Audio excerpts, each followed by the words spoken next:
partners and to promote other female-led businesses in the motorcycle industry. And when I decided to move, so now in Malaysia we're on lockdown again. So when I decided to move the physical events to online, Leah came as a no-brainer to do that with me, because we really share similar values in terms of the business. We are a lot of newbies as well. So please, experienced riders, feel free to chip in and share your knowledge as well. Okay, so I pass the floor on Leah now. It's awesome. Thanks so much, Alison, for organising these amazing events and for teaming up with me, because it's just been a really, really cool journey so far. And now we've got Meri on board, so once she introduces herself, it'll be great for you to get to know the three of us. So just a little bit about me, though. So I've been riding for 13 years. I ride a Ducati Monster 696. I've actually had that bike for 10 years, and I have ridden a whole heap of other bikes, but I love my bike so much that I just haven't found anything to compare it to. So I bought my first bike probably in my early 20s, but then I started traveling and travelled throughout the USA, Europe, Asia, Australia, and pretty much throughout my whole 20s, and kind of I did a lot of scooter riding, but I left motorbike riding to the side. And it wasn't until I was 30 that I actually got my license, when I came back to Australia. And then, yeah, I guess from then I just absolutely fell in love with motorbike riding. And for me, I guess it just kind of started to be part of my life and my identity. 2 years ago, almost 2 years ago, I started to design my own gear, motorcycle gear, and then I decided to start a business. So it was just crazy how things snowball. But I created a brand, 𝐜𝐬, where I brought my love of fashion, bikes, and kind of the whole 1950s feel to the gear that I design.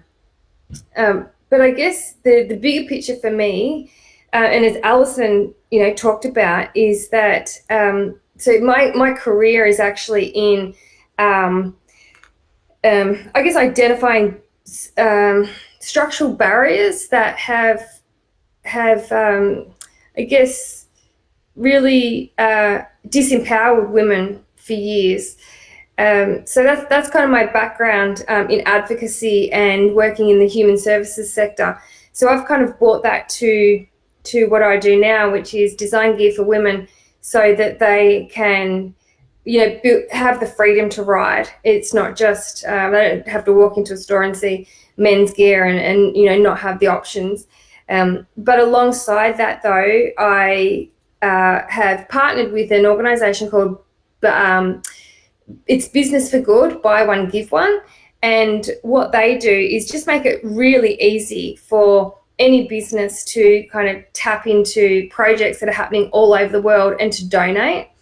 So with every purchase that anybody makes through 𝐜𝐬, I've got a system where I donate a certain percentage of every purchase, and that goes straight to different projects. Primarily, they are in relation to helping to support and empower women and girls all over the world. Recently, I've had a little daughter. She's 6 months old. She's asleep, and I'm hoping she doesn't get up. And you know what? You may all get to meet her. But I guess that's just made this even more important to me, to be able to have her grow up in a world where, women, we kind of take the world by the horns and just, we don't let anybody tell us no. So that's a little bit about me.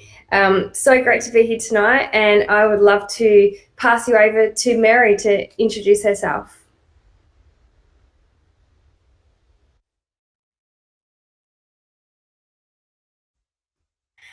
Super professional by me. Yes, I had left myself muted. Can you hear me now? Oh, fantastic. Gosh, guys, your intros were amazing. I'm just not gonna come anywhere close to that, guys. I'm just a bit in awe, to be honest. I've been riding for about 12 years. I've just loved every part of this journey, even the scary bits. I've worked in retail where I've been selling motorcycle gear for a while, so I completely understand that lack of decent women's gear, and even how ladies can go into a retail outlet and maybe be treated a little bit differently too. So I love that you guys want to change things, and so pleased to be here and be part of it. I'm a qualified motorcycle rider, trainer and assessor, and in Victoria, where I live, I represent the Road Transport Authority here called Vic Roads. It means that I am accountable to them to make sure that the training I deliver meets standards so that our riders are as safe as they can be. And hopefully I'm a bit persuasive with trying to train riders to be nice and safe. And I do love seeing the women come through and learn how to ride. And I feel like they're a little bit encouraged by seeing that there is a female trainer there and able to relate, just identify with so many things. So that's me. Thanks, Meri. Thanks so much for the intro, girls. So now let's hear a little bit about you. So I'm going to launch a quick poll. So on the right-hand side of your screen, you should have a button that says poll, and you can click on it to answer the question. How much do you know about bike maintenance? Nothing. I wonder how I made it so far. The basic checks. I know how to put gas and oil and check tires. Or I'm a pro, but well, we can always learn new stuff. So if you can vote to see what level we have of knowledge so far. Okay. I'll be honest, I have very, very little knowledge myself. I've been riding for 20 years, but I was lucky to have my dad doing all the work and even washing my bike most of the time. So when I moved to Malaysia, that has become a big challenge, I must say. So I've started learning some basics recently only, because I don't want to get ripped off. Okay, so I see, most of people, 5 votes for the basic checks. 10. Can everyone see where the vote is? The poll on the right-hand side? So it's really half-half. We don't have any pro so far. We don't have any pro in mechanics and maintenance who can support Meri in the presentation. No, doesn't look like it. Well, it's really half-half so far, I would say. 7 votes for the basic checks and nothing. We still have 5 votes. Yeah, I recognize a few beginners as well. So, okay. And then the second questions, you can still keep voting. For the first one, the second one, where do you get your bike knowledge from? I read, watch videos and learn on my own. I ask people around, or I don't know where to find resources.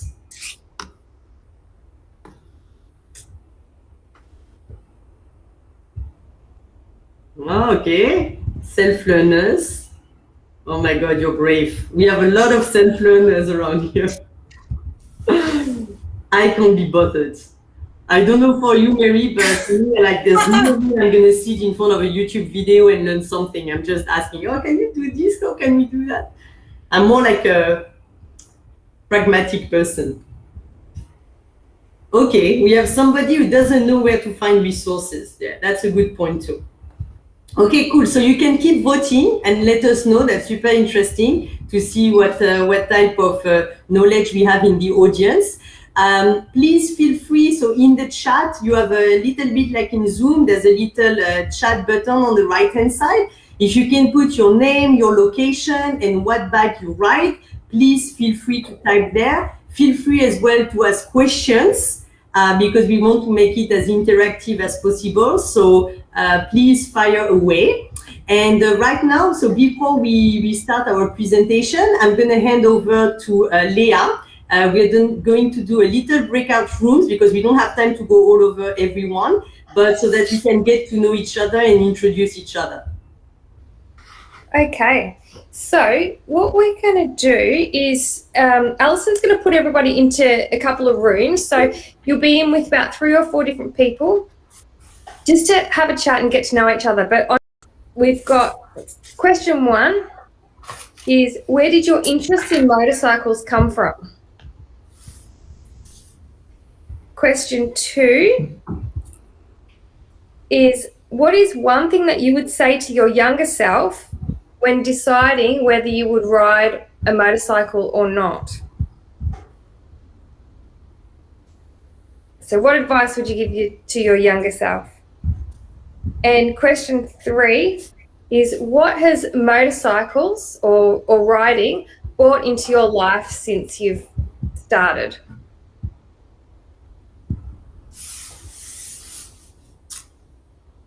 So hopefully you get to go into rooms and get to chat to people that you don't know yet, because we've got people from all over the world here and it's pretty cool to find out their stories. So we'll jump into rooms for about 10 minutes. Yes, exactly. So I'm just setting the 10 minutes, actually 15 minutes. We said we put it a bit longer so that you will all have time to chit chat, and we'll jump around in the rooms as well. So let's start. See you in a bit. See you soon.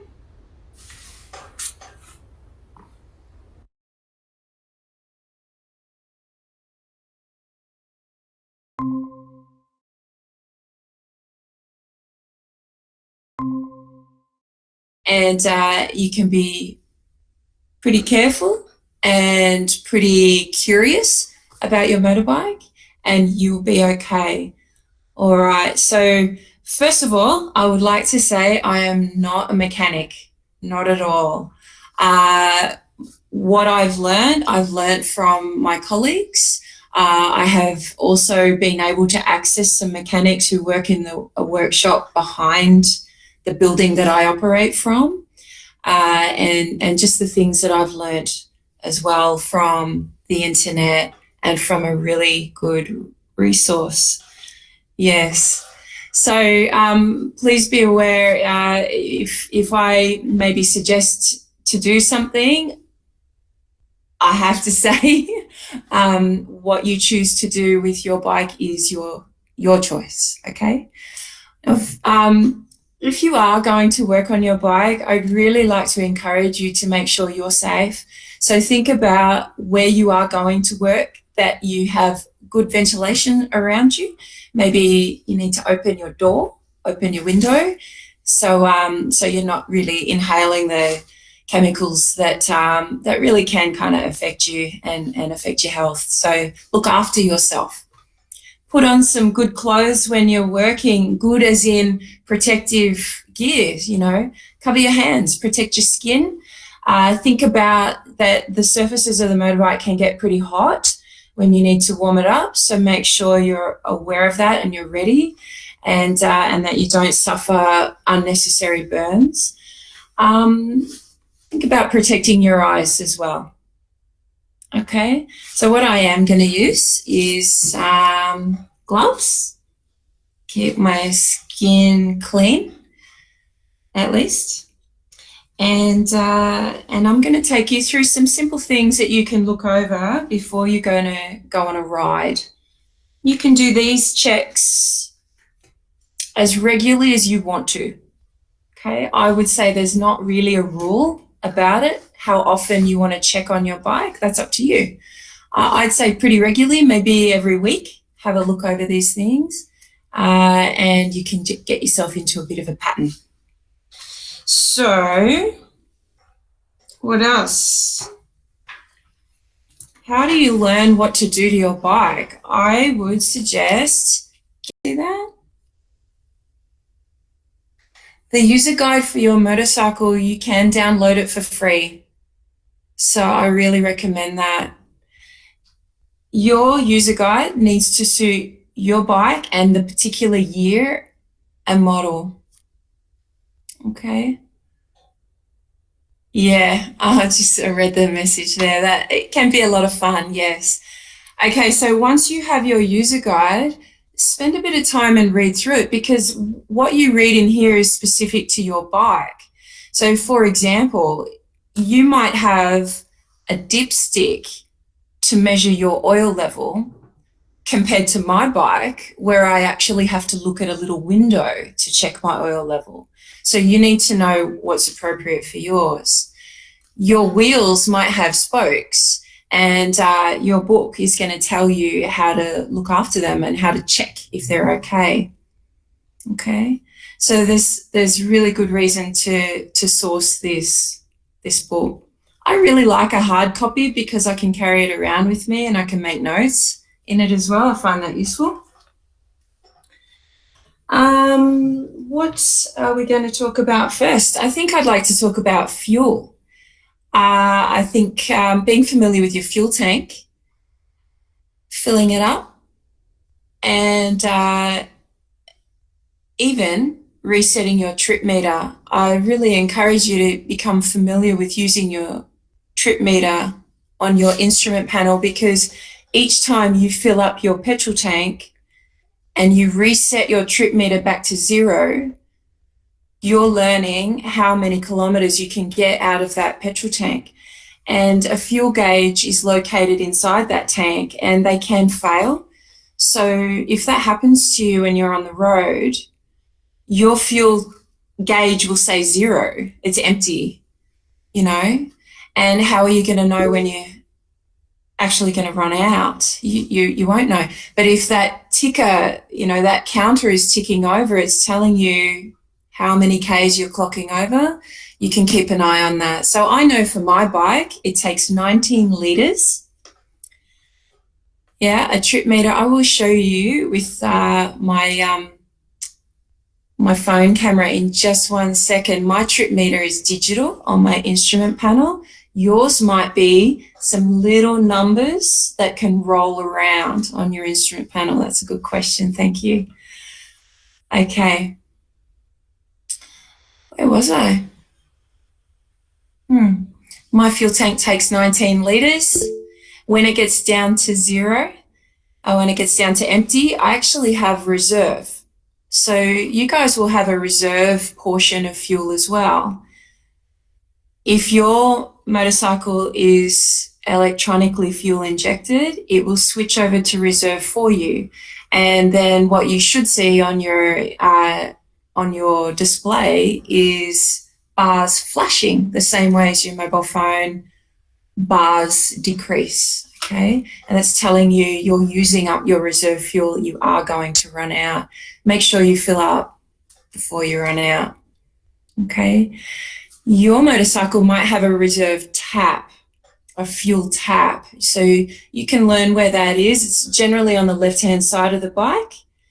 You may need to reach down near your knee to switch that tap handle around and access your reserve fuel. I don't know, you guys might know all this already. Okay. But that's a good thing to remind, because to be honest, there are bikes, they have a fuel gauge and some other don't, right? But if you change bikes, so often it happened to me, I couldn't start a bike and I would like, I can't start. It's because the fuel is off, you know? But yeah, if you're used to have injection bike, or if you don't have, so again, when you have a new motorcycle, make sure to ask those questions and, you know, have a look where those things are, like a choke as well. Some motorcycles have a choker, some don't. Yeah. So that's a good point to remind it, actually. Yeah. Awesome. So checking on fuel, obviously you're going to need some fuel before you head out on a ride. And I can tell you from experience, I decided to go on a long ride. I was a little bit unwise with this one. I just kept riding until I looked at my fuel gauge and went, oh no, I'm going to run out and I don't know where I am. How silly is that? Can't believe it. So if you are somewhere unknown and unfamiliar, when you see a petrol station, go and buy fuel, even if it's only a little bit, because you don't know how far it is to the next one. So that's a terrible lesson to learn. Oh, yeah. Okay. All right, what's next? We really want to know that our tyres are okay before we go, don't we? We want to check on those. Yeah, definitely carry fuel. Definitely carry fuel. All right, so let me turn on my other access here. Please bear with me one second.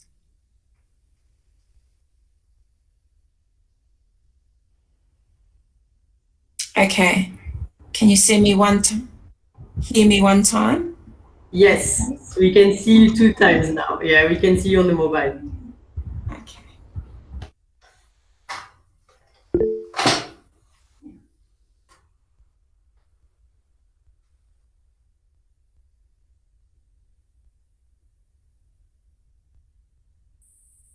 A very good point, Margaret. You say sometimes I use my ears. What does the tank sound like when I open to cap and rock the bike? Splosh or splash or splish? Empty. That's interesting. I didn't know the difference in the noise. Good one. The mobile view, you can see it's on the, so maybe you need to put to pin Meri Inglis to your main screen so that you can see it better. It's a small one. It's right now we can only see the wheel. So it's a small image. If you pin it, you will see it bigger, Moto Z. Can you see now? Okay. Yeah, okay, cool. All right. Melbourne has been very rainy, very muddy, so you're seeing a lot of dirt on my tyre. Don't worry about that. When you're looking at a tyre, you want to look at these grooves. This is your tread, and the grooves are going to wear down.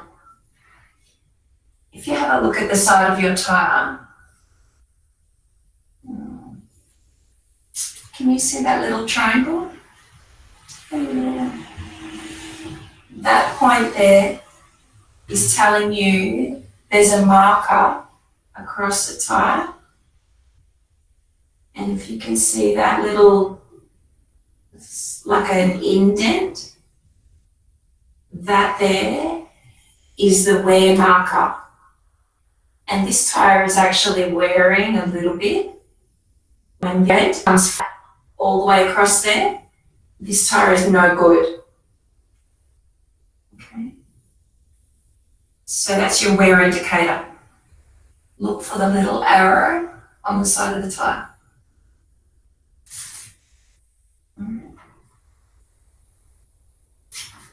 Would it help if I move my laptop as well?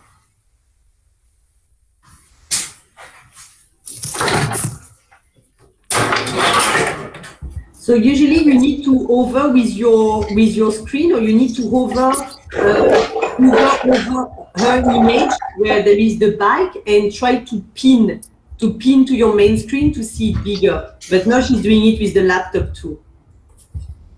Can you see now?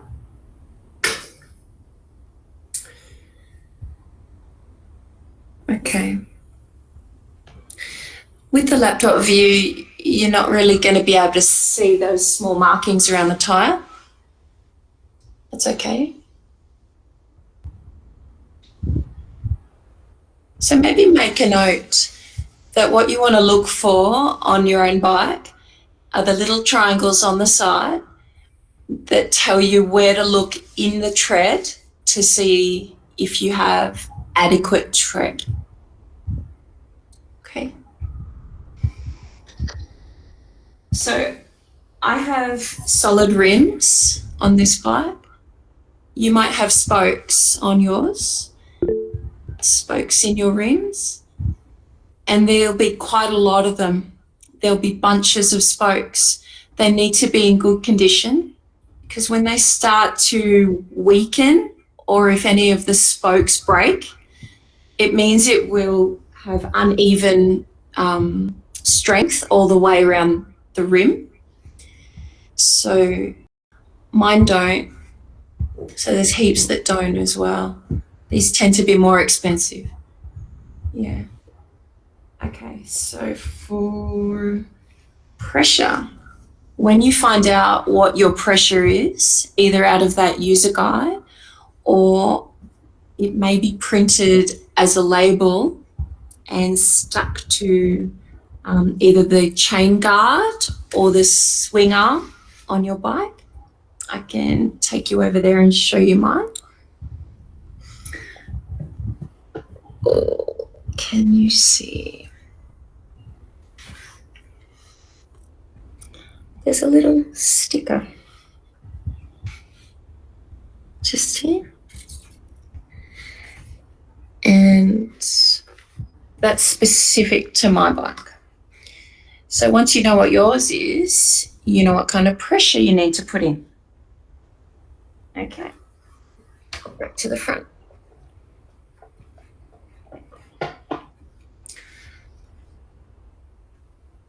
All right, so would I be right in assuming that everyone's had a go at putting their air in their tyres? Yeah, cool. So just having a look at that chat. Fantastic. That's good. I've met a lot of people who are actually really nervous to put air in their tyres.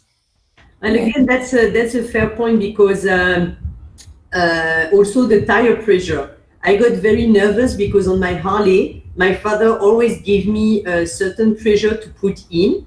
And then when I came to Malaysia, the guys at Harley Davidson here, they gave me totally different numbers. And I was freaking out. I was like, why do they give me different numbers? And they said, yeah, but because here the weather is hotter, so then you should adjust the tire pressure and so on. And I didn't know who to listen, because my dad was saying, no, that's too much. You need to put a bit less. And they all had different opinions. And I was like, oh, so then I chose in between. But, you know, it's actually, so that's why the user manual is very important, because I don't have my user manual. I never even thought about asking about it. And maybe they put there, you know, how to adjust your tire pressure if you have a passenger, if you ride in a cold, in a hot weather. And also, yeah, of course, sometimes it's in PSI and sometimes there's different measures. So, yeah, that's important to know as well. Okay, that's good. Okay. So I'm going to get some different ways to measure your tire pressure.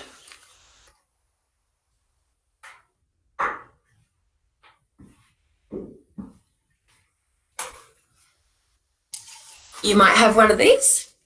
That's okay. They're hard work. You might have one of these. Oops, can you see that? Yeah. So that'll measure only. Yeah.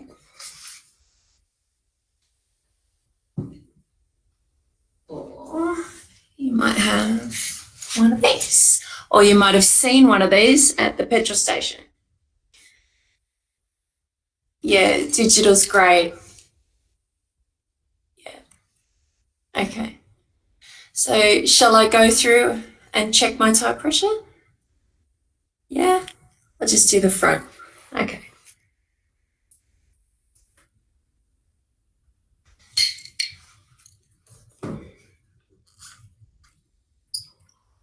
I've moved my tire so the valve is quite forward. For you, it might be okay if the valve is right down the bottom. That way, when you use your gauge, all you have to do is push straight down. But you can set your gauge or your tire position however you're comfortable. When you fit the gauge to the valve, you want it to be nice and flush, because when you put pressure on the core of that valve, it's going to start letting air out straight away. So you want it to be nice and straight.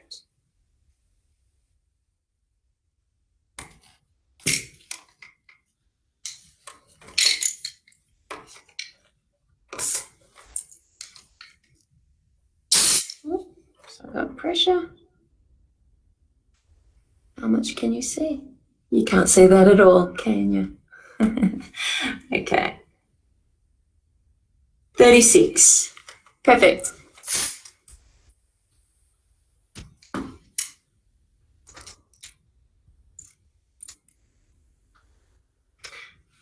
So I also want to check my tyre and make sure that there's nothing sticking out of it.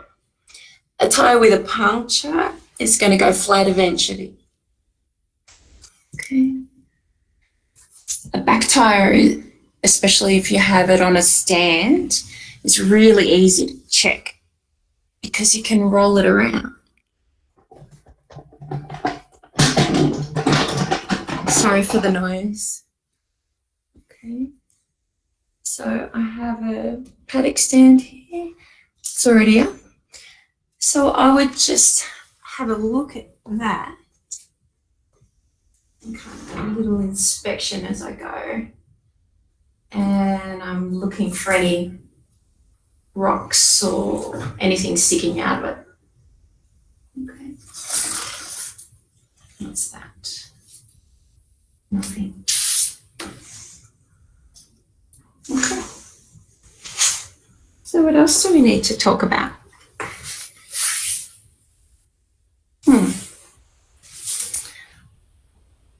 How about brakes? You guys might have brake pads or drum brakes. Does anybody have drum brakes? Yeah. What about you, Alison? Brake pads and oils. Yes. No, I'm just looking what they say about brakes. No. Yeah. Of course, I check my brake pads. I learned. Yeah. But yes, sure. But it's very tricky because it's not very easy to see. I mean, on my Harley, I'm really struggling to see when it's getting Okay. very difficult. All right.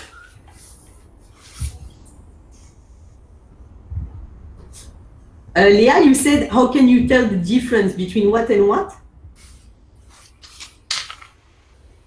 Between drum and brake pads. Okay. So who rides a scooter? Or Leah, have you ridden a scooter? You do, yeah? Oh, I've ridden a lot of scooters. I love scooters. Yeah. So scooters tend to have the drum brake where it's all enclosed. Okay. Yeah. And my bike has brake pads. Okay. So I know nothing these, about brakes. these are brake pads. These are brand new.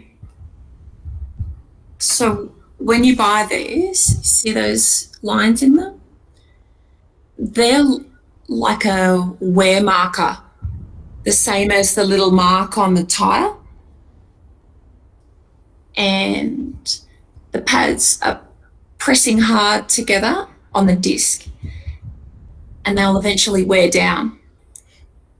So you're right, it's really, really hard to see when they're wearing down and that line is, when they're gone, these need to be replaced. So I use a little torch. It's really tricky to see and it'll be tricky to show you. But when you shine your torch, you're looking to see if there's any tiny little groove in that space. I can try and show you mine, if you like.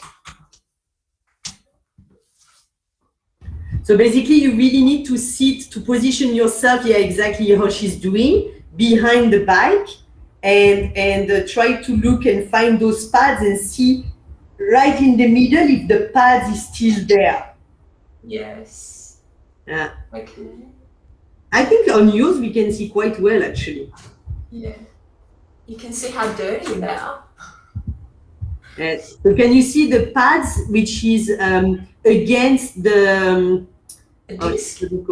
So when you see that this gum is a bit getting used, that's why you need to change the brake pads. But honestly, like I would say, you do it if you ride every day. That's something you change at least once a year, right? Well, you're looking for good performance of the brakes. And when you know the performance is changing, there is something wrong.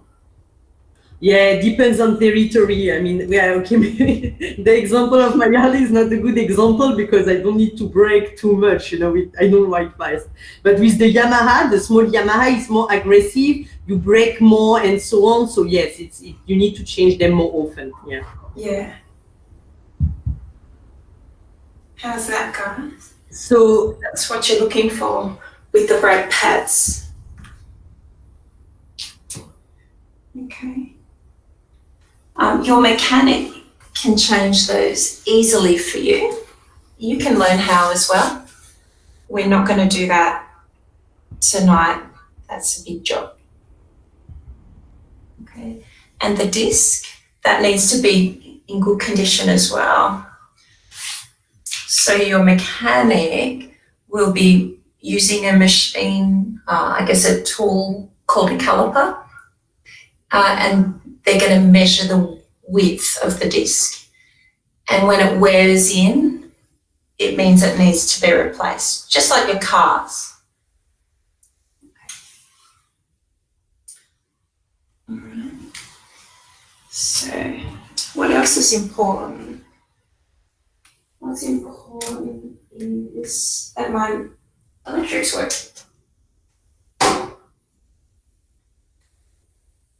So I don't know what your view is like now.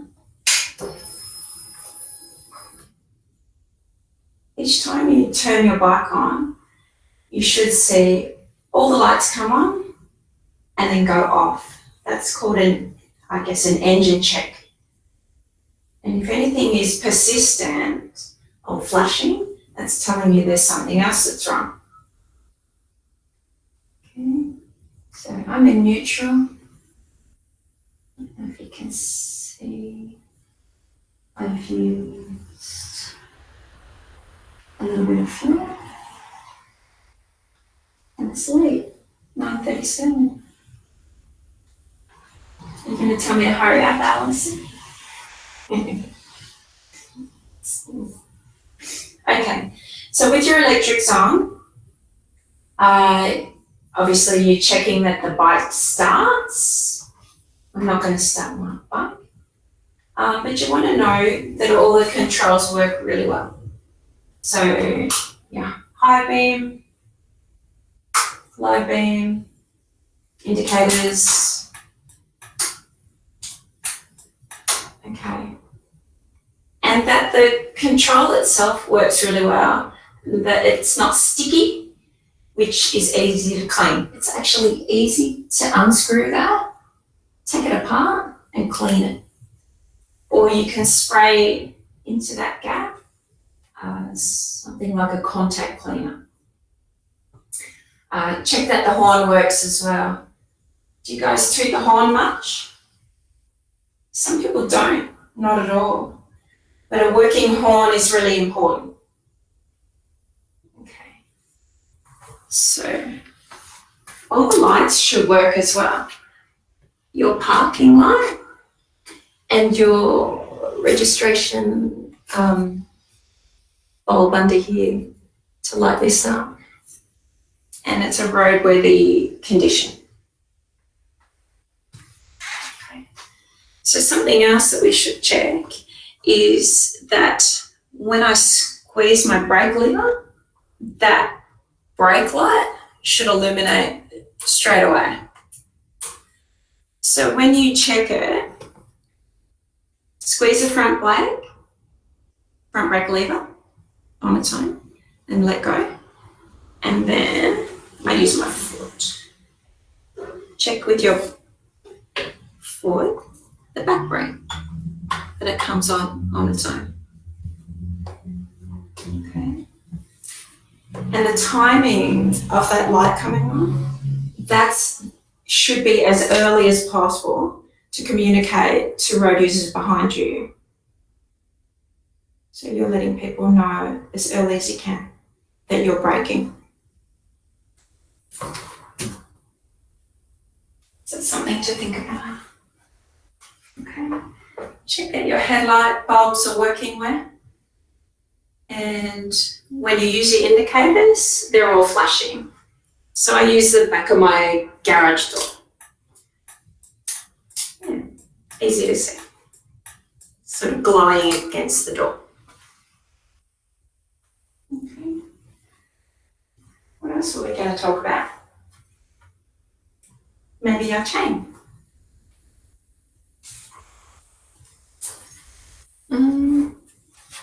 I need to get a couple of things for this. I got some cardboard. And I do use products, which I'm not convinced about these.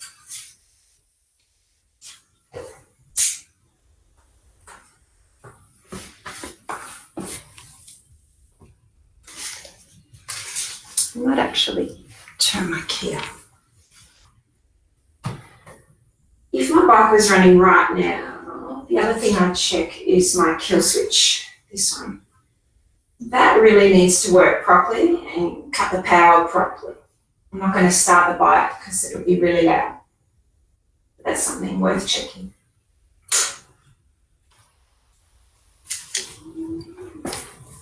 Okay, this might be tricky.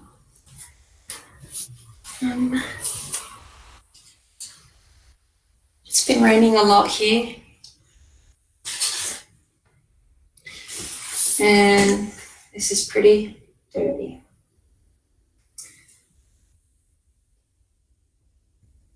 What do you guys do? Do you look at your chain very regularly?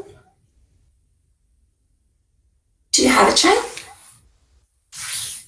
Some bikes have a shaft. We look regularly at the chain. Moto was saying she checked her chain after a ride, and best to hold the chain at night before a ride anyway. Otherwise it will flick off. And a good chain loop can last me for 800 kilometers. So 𝐬𝐧𝐭𝐬 was saying that how often do you loop the chain? It depends on the chain lube and of course the quality. And saying that hers can last 800. Which one are you using, 𝐬𝐽𝐭𝐬? Oh, you're promoting your brand. Which one are you using? Who, me? No, I'm asking 𝐬𝐽𝐭𝐬 iPhone Extreme chain. That's the lube she's using, and it can last for 800 kilometers. Mine are different. I like using a cleaner. Yeah, and Anna is mentioning a good point as well. She says that the chain should be oiled when the chain is warm. So after the ride.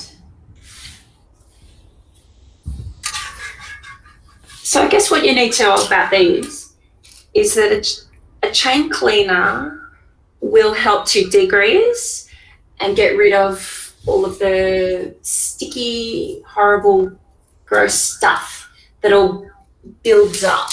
See how it builds up around the sprocket? It'll get that off. It's not a risk to your bike if some of the chain cleaner kind of sprays out. The user guide for your motorcycle, you can download it.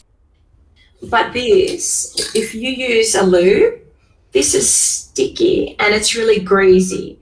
And the idea is it's looking after your chain and helping it to last a really long time. So one thing that's stuck with me is to be careful about the way you spray it.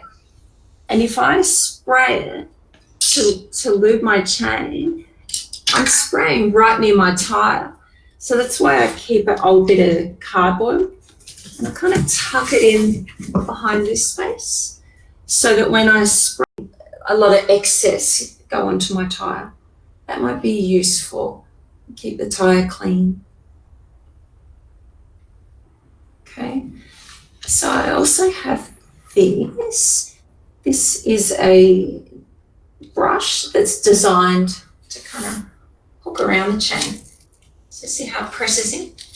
Yeah, and I can just kind of push backwards and forwards to clean the muck off, and it's brushing on both sides of the chain. You can do that all the way around, and maybe some old rags as well, just to clean off any excess.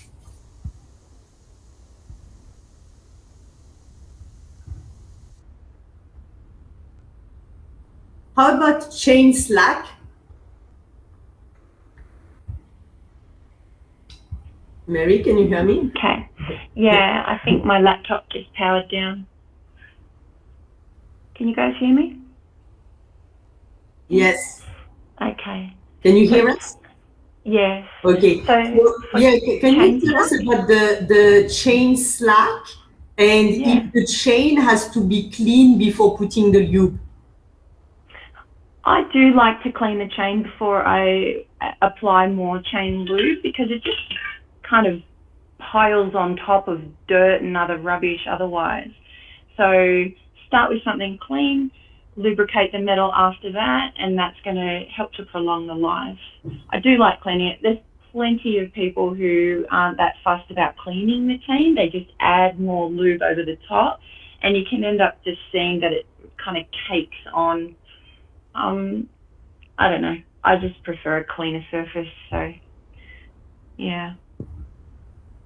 In terms of chain slack, you can find information about that in a similar spot to where your tyre pressure is. So it'll be a little diagram, a little diagram just that looks like this, and it gives you an idea of how much chain free play you should have. You can see my sticker's starting to fall off here, but there's a little bit of info, 35 millimeters worth of free play.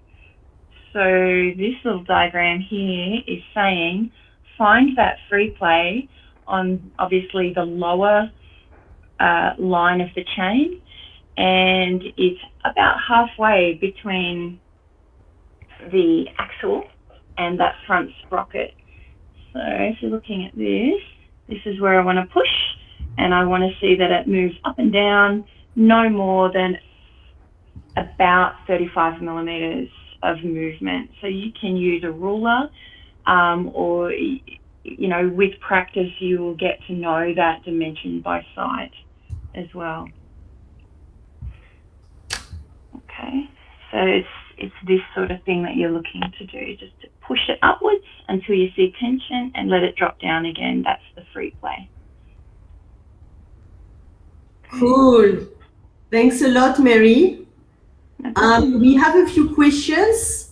So I know there would be like many other things to talk about, definitely, but I don't want to cut off if people have to leave at 8. So maybe we'll throw a few questions.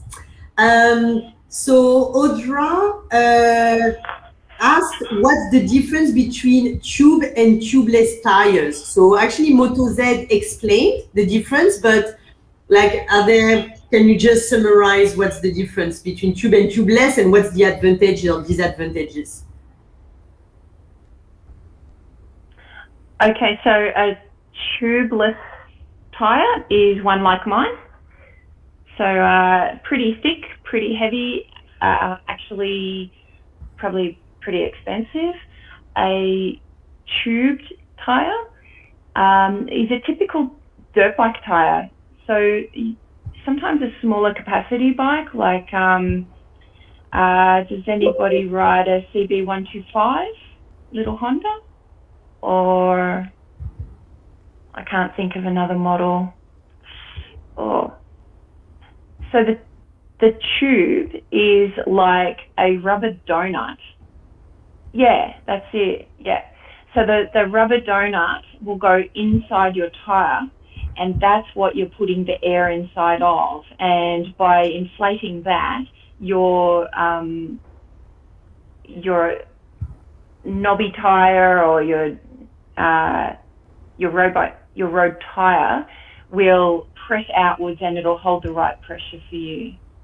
So either of those are fine. And actually it's Z Biker who said that tubeless is better in the sense that it's more durable when it gets punctured. but you can just use some temporary tire rescue fluid and keep going. But for tube, it tears easily when it's punctured. So you get flat tire more easily. And tubes come in different sizes and might not be available everywhere. So it's a hassle that when I go long distance, I need to bring my spare tubes. Okay, good tips. Thanks, e-biker, for contributing. Sabrina asked, how often do you check tire pressure? About once a week for me. Yeah. Maybe a good idea is to document what you're measuring as well, because you check it on Sunday, you have to inflate by 2 psi at the front, maybe 5 at the back. And next week, do it again, and maybe it's worse. You know that there's a problem with those tires. Maybe the problem could be a small puncture, or it could be a problem with the valve. But if you've got something you've been documenting and you go somewhere and say, listen, last week it was down by 2, this week it's down by 5, you've got something substantial to offer somebody else. They know that there is a problem with the tire, and you know that they're going to do the work properly. Okay.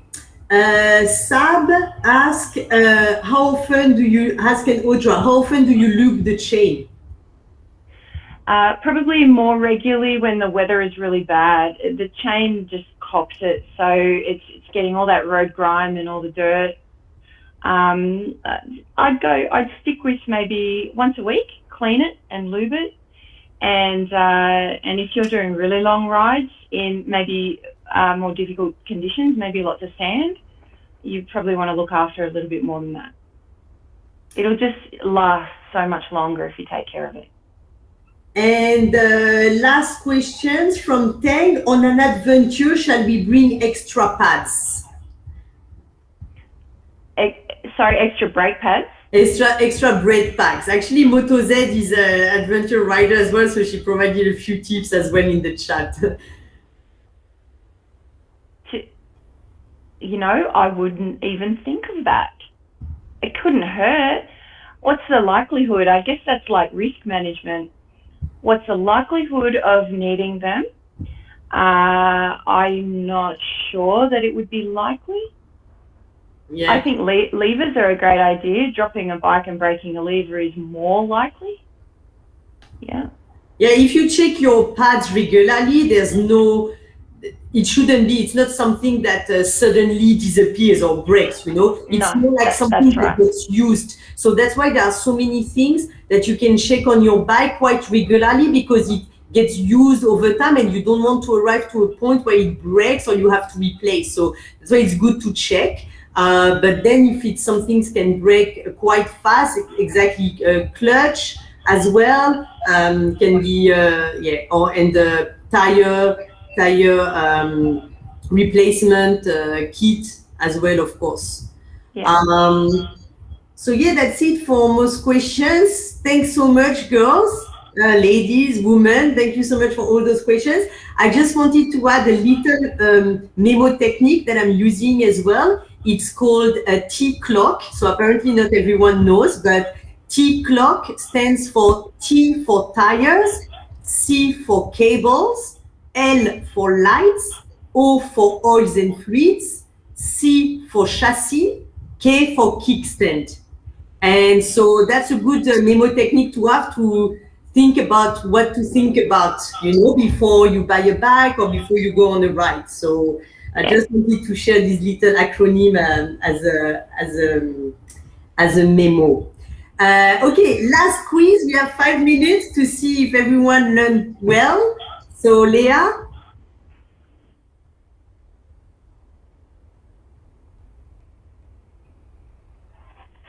You're on mute. Feel free to share. And I'm sharing as well a quick link in the chat for you to be able to share your feedback on this event, what kind of topics you'd be interested in, if you have speakers to suggest, so that we can make these a regular things. So yeah, I just wanted to share that for anyone who's a bit busy and needs to leave. And yeah, mark your calendar, 22nd of July, and you'll get an email notification anyway. So let's finish with the quiz. Okay.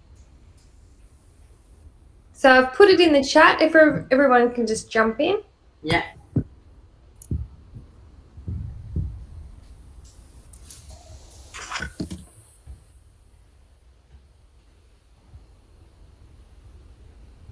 Okay, so what should I do before each ride? Check tyre pressure, grease the brakes, adjust the foot pegs.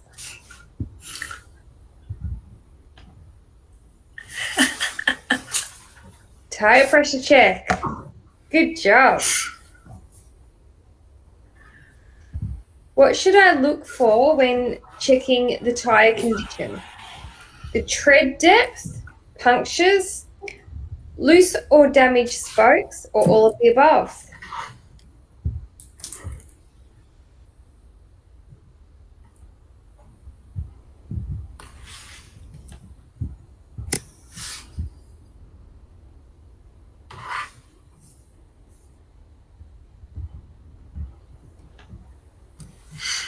Not sure what happened there, but next question.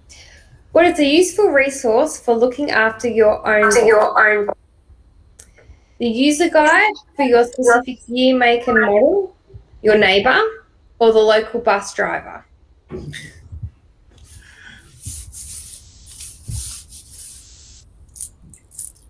User guide.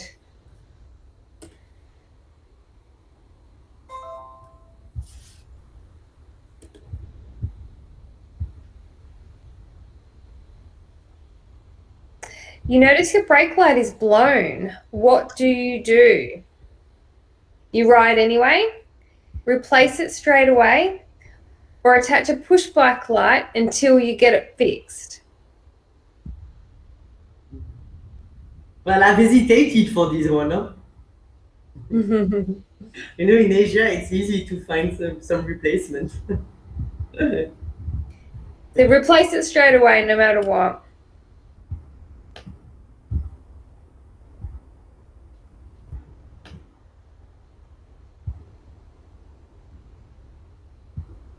So regular cleaning and maintenance can help you ride safely, help you to identify problems, help raise your confidence, or all of the above.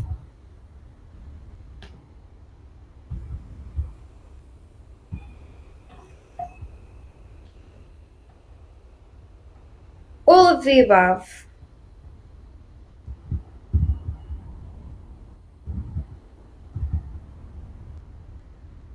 Nice. So who's the winner of that quiz? There. Malaysia represent again?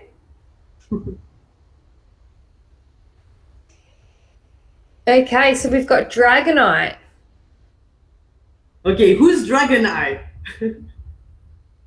Dragonite, Sanya, and Crystal are the top three. Nice. So who's Dragon Eye?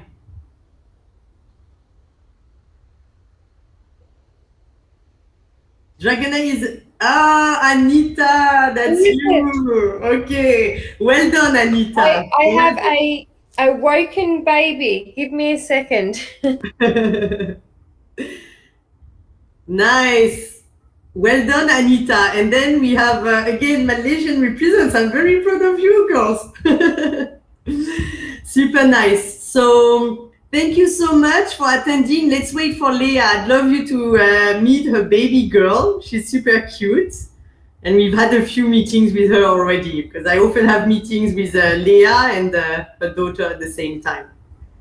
So I hope you all enjoyed it. A charity event, yes, it's B1G1. So basically, that's what Leah mentioned earlier. This charity is called B1G1, and basically they work with companies to get part of the profits. So companies can contribute part of their profit to this organization that empowers different projects, but then we choose. So we choose women empowerment projects in Asia. So last event, for each participant, we donated $1 to the organization, and we chose the project of empowering women in Cambodia.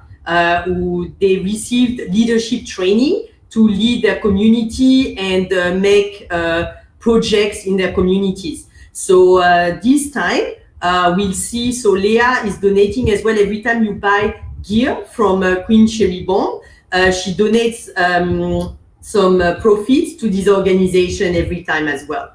So through this event, for each participant registered, not attending, because actually we had 50 registration, we're gonna give 50 USD and we contribute to this project, and so we can share the impact that we're making. So you receive that as well in a future emails on how we have impacted. Yes, of course. Yes, there will be a link in the, every time I send the email and thank you, there's a link to B1G1 as well. Does anyone have any other questions? Would like to turn on your microphone and say a word? Please feel free.